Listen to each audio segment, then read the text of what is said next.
बिस्मिल्लाहिर्रहमानिर्रहीम। अस्सलाम वालेकुम नाज़रीन, आप यूट्यूब चैनल देख रहे हैं। मैं इमरान ख़ान हूँ। अयाज़ अमीर साहब पर हमला किया गया है। सीनियर सहाफ़ी हैं, 70 साल से ज़ायद उनकी उम्र है। उन्होंने ज़िंदगी में पार्लियामेंट के अंदर भी टाइम गुजारा है, जॉब भी की है सरकारी, और उसके बाद अब वो उम्र के इस आखिरी हिस्से में भी काम करते हैं। बेसिकली चकवाल के रहने वाले हैं, वहीं से उन्होंने इलेक्शन भी लड़ा था और बड़े इज़्ज़तदार आदमी है, बड़े ज़ीरक आदमी है। उनके ऊपर किसी एक पॉलिटिकल पार्टी की छाप भी नहीं है। और ज़्यादातर लोगों का ये मानना है कि अयाज़ अमीर साहब के ऊपर जो अटैक किया गया वो इस वजह से किया गया कि उन्होंने एक बड़ी सख्त तकरीर की है, जहाँ मैंने भी बात की थी, तकरीर की थी एक रजीम चेंज ऑपरेशन के हवाले से। जो इस्लामाबाद बार के वकला ने एक तकरीब रखी थी, उसमें मुझे भी दावत दी थी। वकला ने अयाज़ अमीर साहब को भी दावत दी थी और मुईद पीरज़ादा साहब को भी। हम 3 सहाफ़ियों ने वहाँ पे बात की थी। अयाज़ अमीर साहब वापस चले गए, वो लाहौर में मौजूद थे। उनके बकौल जब वो अपने ऑफिस से बाहर निकले अपनी गाड़ी के ऊपर बैठकर, तो वो एक बड़ा गुंजान इलाका है। दुनिया टीवी में मैं भी काम करता रहा हूँ पहले। तो जब आप वहाँ से निकलते हैं तो चारों तरफ आबादी है, करीबी जो है वो प्रेस क्लब भी है, इस तरफ जो है वो थिएटर्स बने हुए हैं सामने वाली साइड पे, यानी वहाँ पे हर वक्त रश रहता है। आसपास बहुत सारी दुकानें भी हैं। वो निकले वहाँ से बाहर और अचानक एक गाड़ी आई, उसमें से कुछ 6 लोग थे तकरीबन। वो बाहर आते हैं, उनमें से एक आदमी ड्राइवर को काबू करता है और 2 आदमी अयाज़ अमीर साहब को, जिनकी उम्र 70 साल से ज़ायद है, यानी जिन लोगों ने टॉर्चर किया वो उनके बेटों की उम्र के होंगे या उनसे भी छोटे, तो उन्होंने अयाज़ अमीर साहब को बाहर निकाल कर घसीटा, उनके ऊपर टॉर्चर किया, उनके कपड़े फाड़ दिए, उनको हरासा किया, खौफजदा करने की कोशिश की और असॉल्ट करते रहे। उनको चोटें भी लगी और उसके बाद ये लोग वहाँ से आनन फानन, जब रश इकट्ठा होना शुरू हुआ तो भाग गए। जाते जाते अयाज़ अमीर साहब का एक टेलीफोन और एक पर्स, ये 2 चीज़ें वो ले गए। ज़्यादा लोगों का ये मानना है, बल्कि 90% से ज़्यादा लोग ये कह रहे हैं कि जो तकरीर उन्होंने रजीम चेंज ऑपरेशन में की थी, उनमें उनके जुमलों के ऊपर ताकतवर हलकों में बहुत एतराज़ किया जा रहा था और ये कहा जा रहा था कि जो बातें उन्होंने की हैं वो सूट नहीं करती और ये एक लिमिट क्रॉस हो रही है। लेकिन अयाज़ अमीर साहब की बातें कुछ इमरान खान साहब पे भी तनकीद वाली थी, उन्होंने उनके ऊपर भी की, उन्होंने इदारों के ऊपर भी की, उन्होंने अमेरिका के हवाले से भी बात की।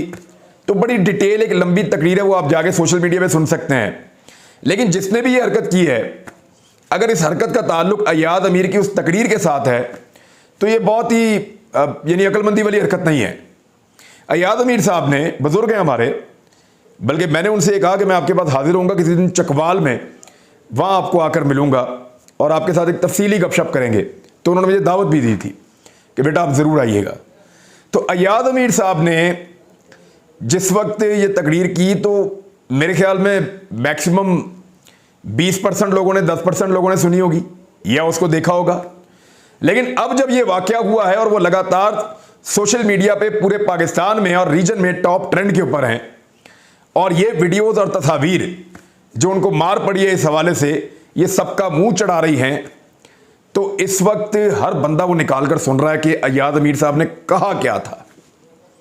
ये अक्लमंदी तो नहीं हो सकती, ये कोई दानिशमंदाना फैसला तो नहीं हो सकता।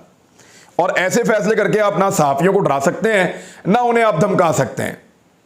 यानी इस तरह की चीज़ें सारे सहाफ़ियों के साथ पाकिस्तान में हो रही हैं। जो भी आदमी ये बात करता है कि रजीम चेंज ऑपरेशन पाकिस्तान में हुआ, उसको दबाते हैं, किसी को मारते हैं, किसी पे FIR, किसी के घर के ऊपर आ जाते हैं, किसी को धमकाते हैं, किसी की चीज़ें छीनते हैं, ये सारा कुछ कर रहे हैं।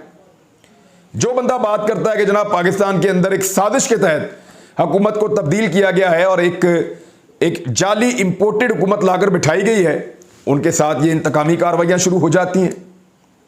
इस्लामाबाद में आपको याद होगा, घर में घुस के एक बच्चे को मारा था लोगों ने। मैंने उस वक्त बहुत मजम्मत की थी।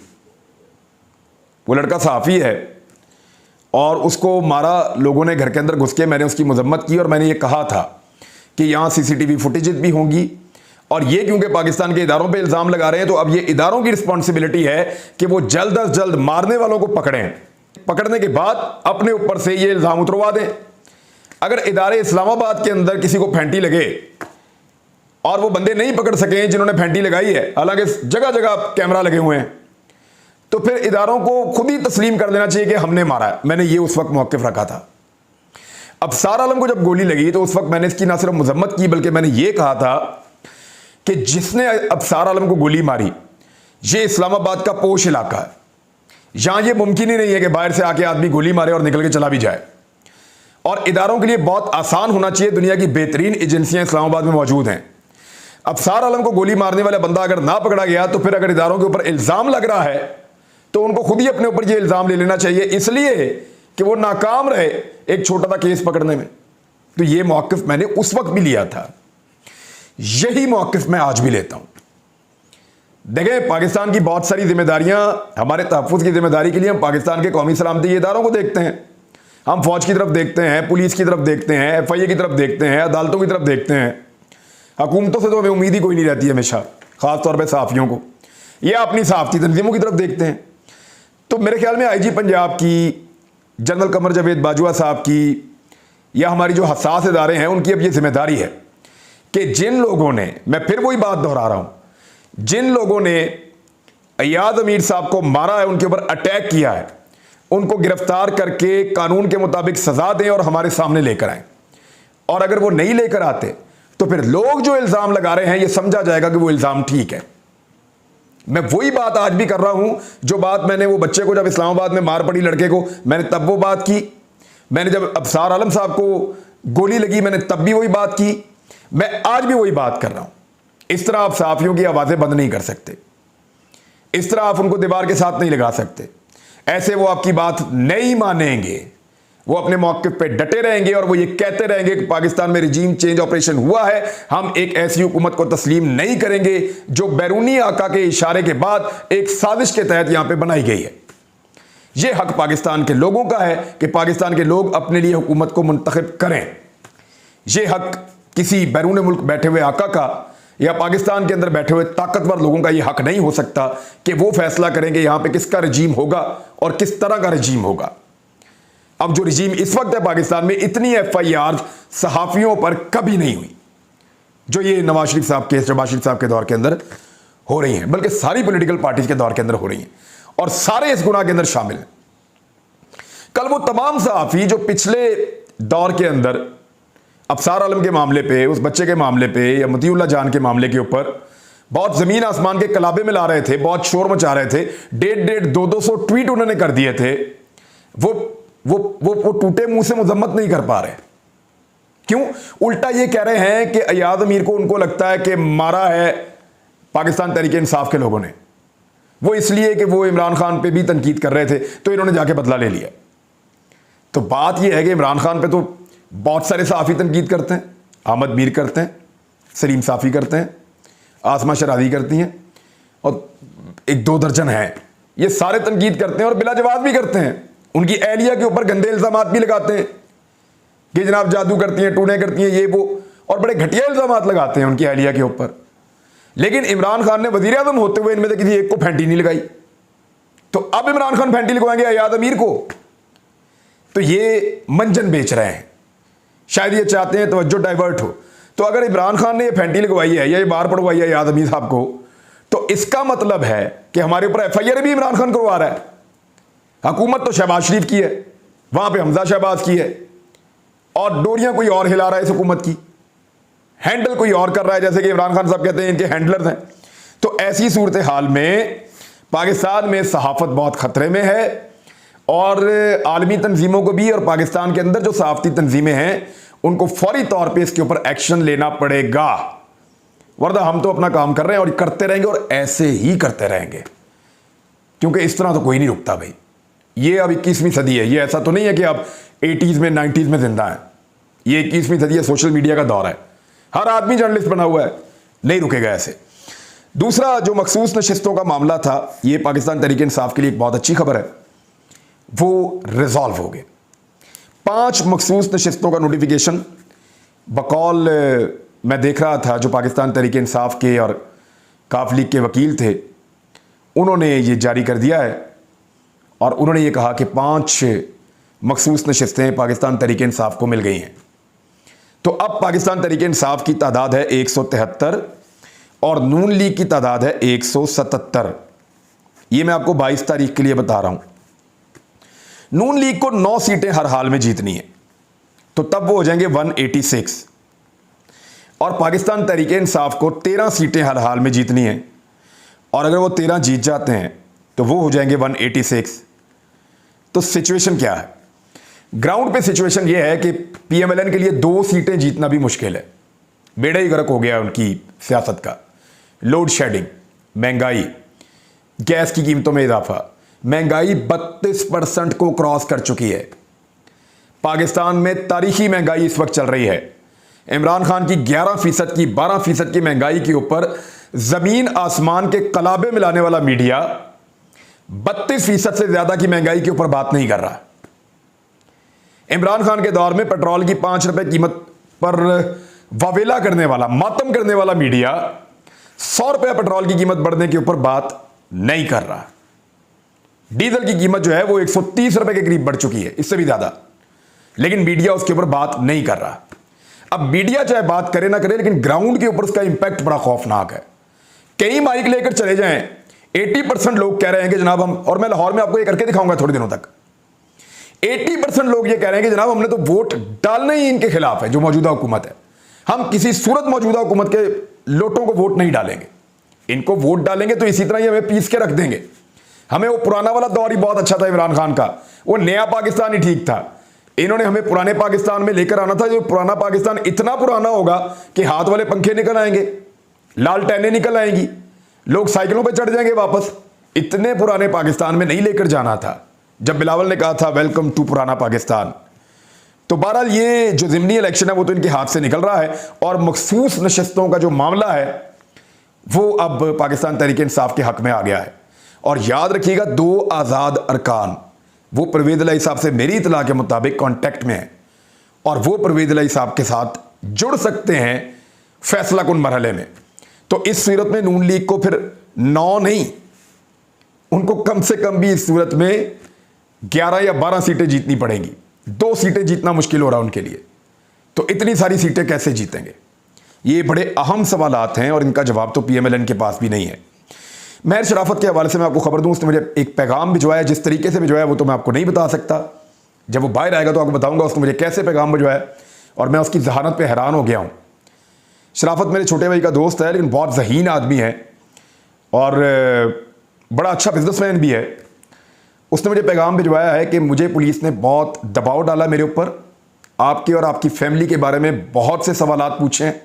वो जानना चाहते थे कि आप कितने लोग घर में रहते हैं, बच्चे कितने हैं, ख़वातीन कितनी हैं। वो जानना चाहते थे कि आप लोग कब कब मूव करते हैं। वो जानना चाहते थे कि आपके पास कितने हथियार हैं। वो जानना चाहते थे कि क्या आप कोई इलीगल चीज़ आपके साथ जुड़ी हुई है। तो कहते जी मैंने उनको ये सब बताया कि वो एक नॉर्मल सहाफ़ी है, जैसा वो दिखता है, जो कुछ उसके पास है वो सबको बता देता है, उसकी कोई चीज़ छुपी हुई नहीं है। और फिर उसके बाद महर शराफत ने कहा कि ज़्यादा सवालात आप ही के बारे में थे। और दूसरा, पुलिस वालों ने यह हलफ लिया था उसकी गिरफ्तारी के वक्त कि जब तक हमजा शहबाज की वोटों की गिनती नहीं हो जाती, हम ये नहीं बताएंगे कि महर शराफत इस वक्त किस जगह पे है। और साथ उसने बताया कि ये कोशिश करेंगे कि इलेक्शन के बाद मुझे छोड़ें। लेकिन मेरी जब बात हुई इसके वकला से, तो उन्होंने कहा जी मसला ही कोई नहीं है, ये बड़ा बोंगा सा मुकदमा है, और महर शराफत फौरी तौर पर बाहर आ जाएगा, क्योंकि सुप्रीम कोर्ट ऑफ पाकिस्तान ने भी ऑर्डर दे दिया है, क्योंकि जहाँ ये रहता है वहाँ पर भी इलेक्शन हो रहा है, और ये एक पॉलिटिकल पार्टी का वर्कर भी है। तो सुप्रीम कोर्ट ने ऑर्डर दे दिया है कि गिरफ्तारियां नहीं होंगी, लोगों को हरासा नहीं किया जाएगा, कंपेन्स के अंदर रुकावट नहीं डाली जाएगी।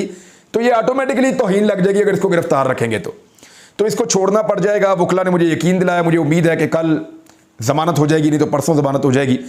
तो महर शराफत जब बाहर आएगा तो फिर उससे पूछेंगे कि उसके साथ क्या क्या हुआ, और वो आपको बताएगा। हालात और सूरत हाल को देखते हुए आपको याद होगा इसहाक डार साहब के बारे में एक क्लेम किया गया था, और यह कहा गया था कि इसहाक डार जुलाई के पहले या दूसरे हफ्ते में पाकिस्तान आ जाएंगे। सिर्फ ये पंजाब के इलेक्शन का इंतजार था। लेकिन अब क्योंकि ये मामला चला गया 22 जुलाई तक, और किसी भी वक्त हुकूमत ख़त्म हो सकती है, और मैंने आपसे कहा कि जुलाई बहुत इंपॉर्टेंट है, तो इसहाक डार साहब ने अपनी वापसी का टाइम बढ़ा दिया है। यहां से आप अंदाजा लगाएं कि कितना फंस गई है पीएमएलएन और ये इत्तेहादी जितने भी इंपोर्टेड सरकार के।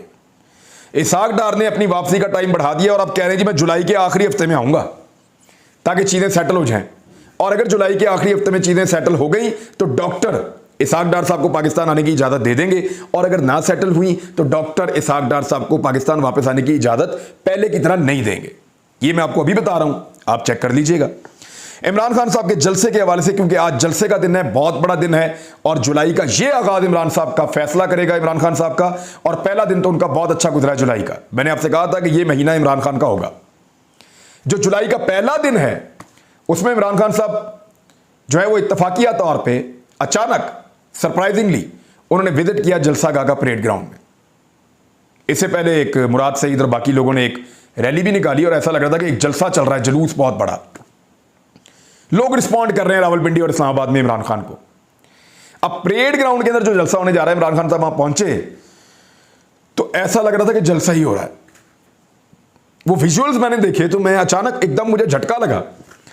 मैं समझा कि जलसा शायद आज था, फिर मुझे याद है नहीं जलसा तो कल है। फिर मैंने नीचे कैप्शन पढ़ी तो उसमें लिखा था कि जलसे से पहले जलसा, यानी इमरान खान साहब अचानक गए और दुनिया निकल आई वहां पे। बहुत बड़ी तादाद के अंदर लोग मौजूद थे और वो विजुअल और तस्वीर सारी फैमिलीज, बच्चे, औरतें, मर्द, हर तरफ नौजवान, रश ही रश था। जितना जलसा पूरा जोर लगा के पीडीएम की जमातें करती हैं, उतने लोग आज इमरान खान के लिए वहां पे खड़े हुए थे पहले। और जाते जाते एक तस्वीर दिखाना चाहता हूं, जरा ये तस्वीर आप देखिए।